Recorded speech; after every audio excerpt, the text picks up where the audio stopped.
moi, je crois qu'il y a deux déclencheurs, enfin, il y a deux fois deux déclencheurs, si on est sur les déclencheurs. D'abord, un tout petit point biographique, inintéressant pour le... Voilà, mais ça pose le contexte.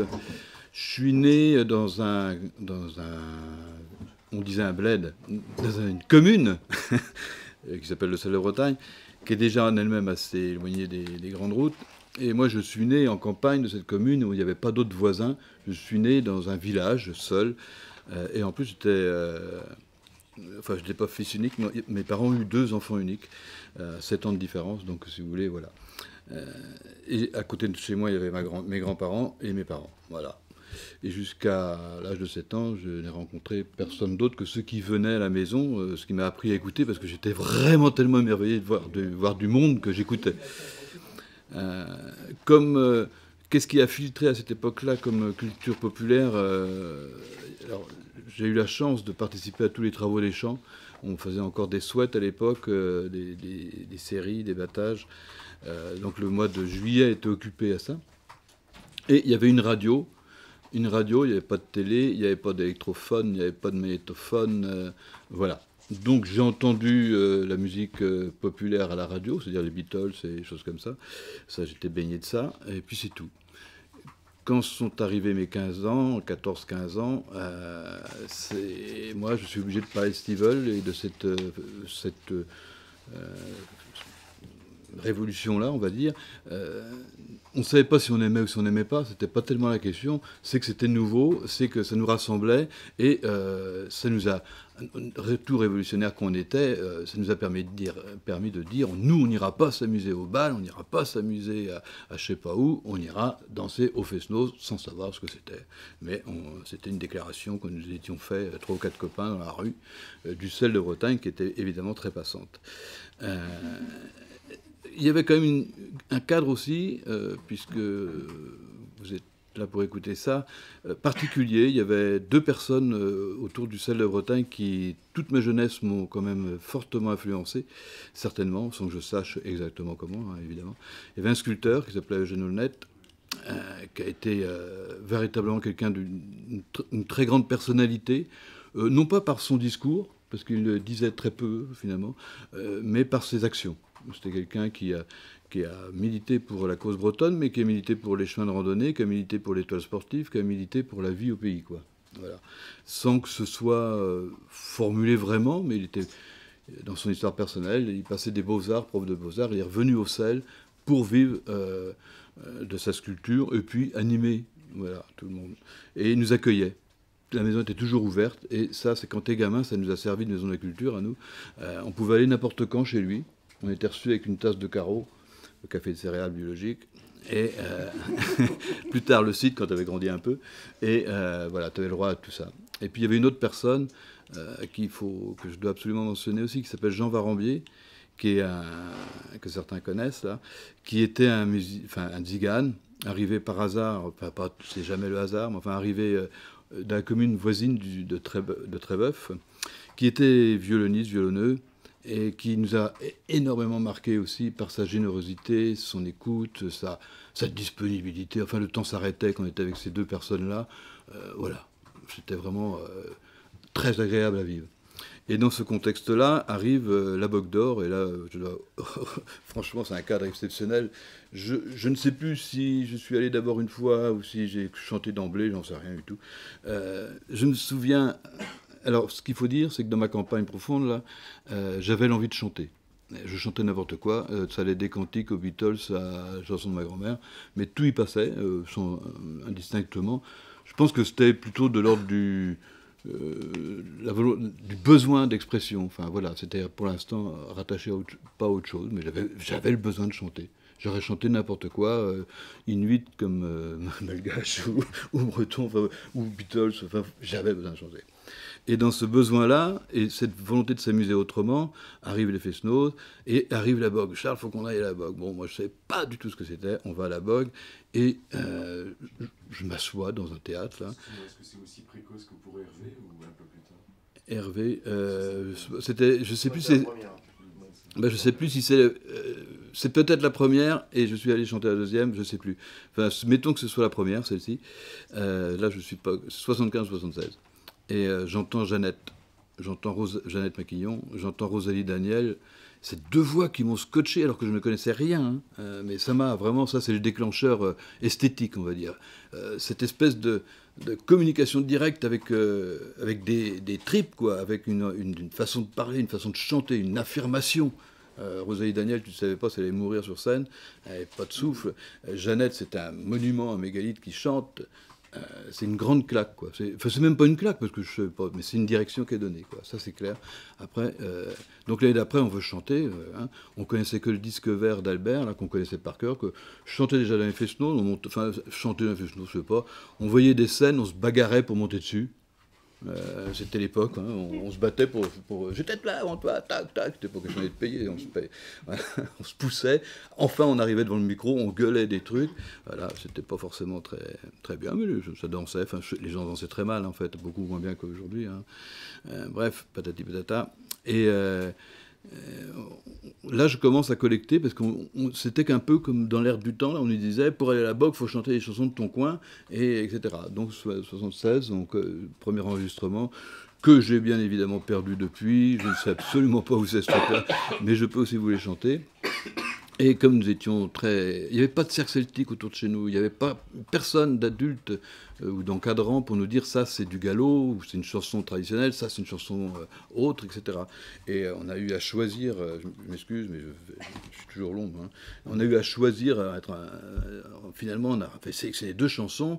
Il y en a une qui disait « Moi qui suis la cadette, je veux m'y marier », et puis l'autre qui disait « Roux, roux et roudondaine, roux, roux et roudondé ». Ça nous a paru vachement dansant. C'était... Je chante ça à ma grand-mère elle me dit « Mais attends, mais c'est du Botrel, ça, Charles ». Non, mais tu connais rien. Bon, là, remis au placard. Et donc, nous sommes allés fièrement chanter en 76, je sais pas, 76, 77, à la Bogue, une chanson de Botrel que nous avons fait deux fois pour être sûr que les gens l'entendent bien. Nous avons eu un succès mérité. Je me rappelle de ne pas comprendre pourquoi, après tous ces applaudissements, on n'avait rien eu du tout. Je vais voir Bernard de Parade, qui était jury, dans le jury, quoi, président du jury peut-être. Il m'a dit « Ah, mais quand je vais rentrer à Quimper, quand je vais leur dire que vous chantez du Botrel comme ça, c'est là que j'ai appris que c'était du Botrel. » Bon. Donc, ça a un peu fermé, non pas l'envie de chanter, mais l'envie de collecter. Parce que personne ne m'avait dit que l'autre chanson, c'était bien. J'avais personne à qui m'adresser. Donc voilà, ça s'est fini comme ça. Et de 76, là, j'ai arrêté, mais pas de chanter, mais de 76 à 90, 89 peut-être, 88, je ne sais pas trop. J'allais sur le côté des assemblées de Pierre-Mé, là, j'avais des copains par là-bas, qui étaient des rencontres de pays avec des chanteurs et des chanteuses qui dansaient la réalité de Guillac ou ailleurs, là, enfin bref, très intéressant, mais je m'étais dit que chez moi, il n'y avait rien, quoi. Fallait aller soit sur Ploermel, soit sur Redon, puis il y avait, voilà, c'est ça. Et puis je ne sais pas comment, après je me suis, vers 80 quelque chose, je rencontre l'association d'Astum, et sans doute plus particulièrement Robert, qui venait d'arriver, je ne sais pas à l'époque il arrive en Bretagne, 89, qui me dit « Mais si, mais t'es pas bien, il y a plein de choses forcément, autour de chez toi aussi. » Ah bon? Et puis je rencontre Patrick Bardoul, Pierre Guillard, il y avait toute une émulation entre nous comme ça dans ces années-là. Et je me remets à collecter. Et là, je me remets à collecter de manière assidue jusqu'à aujourd'hui. Bon, avec aujourd'hui, évidemment, beaucoup moins souvent, mais je me suis encore arrêté il y a peu de temps dans le Pays de Ploermel. Et voilà. Voilà pour les déclencheurs. Il y a un autre axe de déclenchement que j'ai peu à peu découvert. Je pense que... Alors là, il faut resituer, je m'excuse, hein, mais vous voulez les déclencheurs, vous les aurez. Il faut resituer papa-maman. Maman ne voulait pas qu'on parle de Patoué. Ça, c'était sûr. Elle parlait le français et il fallait que son fils réussisse à l'école, tatati, tatata. Le père Quimbert, lui, il parlait gallo, enfin, il parlait Patoué, dans son cellier, et puis on baisait la volée au cul du fût, voilà, tranquille. Le temps passait comme ça, et pourtant, c'était un rude travailleur, etc., etc. Et j'ai toujours eu l'impression que son monde à lui était dénigré. Même au sein du couple familial. J'ai pas eu l'impression de souffrir à cette époque-là. Hein. Il n'y a pas de larmes à l'œil, mais il y a eu ce truc-là. Et moi, si j'ai autant collecté, je pense franchement que c'est aussi pour cette raison-là. C'est-à-dire c'est pas de l'enquête, c'est de la quête identitaire au sens noble du terme, de mon identité. C'est-à-dire comment je me construis moi. Avec tout ça. Et les multiples personnes que j'ai rencontrées, j'ai retrouvé ce bien-être de pouvoir s'asseoir à une table, de passer du temps sans qu'il y ait souci de rendement, sans qu'on me dise il faut commencer là, il faut finir là, enfin, etc., etc. Boire, oui, du café, des bolets, tout ça, rire, partager, voilà. Et ce que je... Vraiment, et puis cette rencontre absolument extraordinaire, c'est que j'ai toujours eu l'impression, quand je frappe à une porte, alors toujours, évidemment, il y a le 5% de contre-exemple, mais 95, je suis sûr, j'ai toujours eu l'impression d'être attendu. Ça, c'était très drôle, c'est-à-dire que je frappais, je dis bonjour, vous savez pas ce que... je leur disais comme ça, vous savez pas ce que je viens faire? Ah ben non. Je viens vous parler des chansons. Ah bon, par contre, donc, gars. Voilà, c'était fait. Tout le pays gallo, ça. De Redon à Peu-Hermel, c'est ça. Et en passant par Bain-de-Bretagne. C'est absolument incroyable. Les portes étaient ouvertes, tous les vents, enfin, les gens. Il y a quelqu'un là-dedans? Non, il est derrière toi. Bon, d'accord. Mais c'était d'un naturel. Enfin, c'est culturel en fait, bien sûr, mais je veux dire, c'était d'une facilité absolument déconcertante et la pression d'être attendu. Donc, pourquoi être attendu? Parce que justement, c'était toute une culture qui était, je ne vais pas employer des grands mots, mais niée quand même. Tous les témoignages de toute façon, nous, on ne peut plus chanter parce que forcément, repas de famille, tout le monde m'aimait, tu te tais, etc., etc. Alors que dans le pays de Ploërmel, par exemple, ils ont dansé en rond, mais de manière populaire, jusque dans les années 70. On n'invente rien là, hein. C'est les battages se finissaient en rond, la copine partait pour rentrer chez elle, il faisait un petit rond à la croisée des chemins, enfin c'est pas du tout inventé, vous avez ça dans les collègues que j'ai. Enfin voilà. Donc cette haute dimension là, c'est vraiment très très important.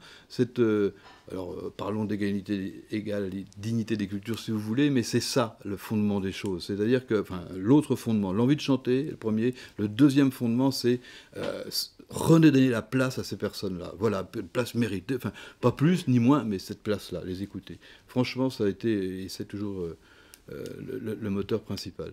Et du coup, voilà les deux déclencheurs pour moi.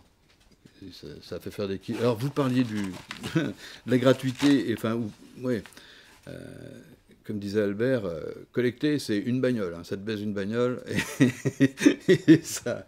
voilà, ça veut dire que ces 200 000 km fait, sans doute, hein, une voiture de foutu, l'essence qu'il faut mettre dedans, vous parlez des bandes, mais l'essence n'est pas remboursée non plus, etc., etc., des temps de disponibilité, mais c'est... voilà.